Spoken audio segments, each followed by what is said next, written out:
জিরেটা রয়েছে, এতেই আমি সর্ষেটা দিয়ে কালো জিরেটা দিয়ে দিলাম।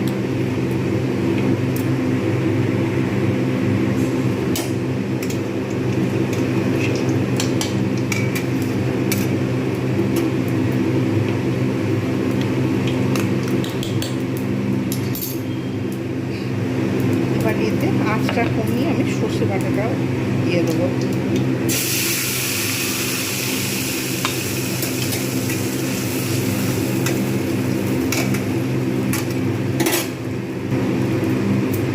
এতেই আমি সর্ষে বাটার জলটাও দিয়ে দেবো। এখানে দেবো পরিমাণ মতো লবণ, আগে একটু ভাজার সময় দিয়েছিলাম, মাছ ভাজার সময়, আর এবারে দিয়ে দেবো হলুদ। দিয়ে একটু ফুটে উঠবে আমি মাছ দিয়ে দেবো। তো এতে আর একটুখানি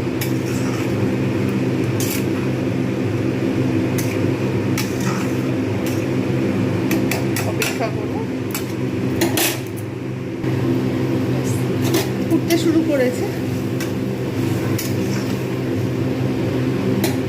এইবার আমি এতে মাছগুলো দিয়ে দেবো। জাস্ট 1 মিনিটের মতো এটা একটু ফুটিয়ে নেবো। ফুটিয়ে নিয়ে সার্ভ করে দেখাচ্ছি আজকের রেসিপি সর্ষে বাটা দিয়ে রুই মাছ। তৈরি হয়ে গেল আজকের রেসিপি সর্ষে বাটা দিয়ে রুই মাছ। আপনারা অবশ্যই করে খান আর গরম ভাতের সঙ্গে এনজয় করুন।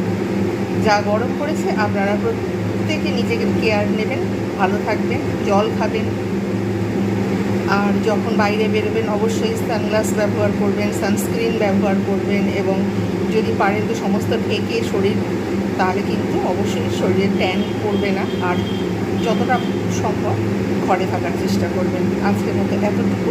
By bye and take care.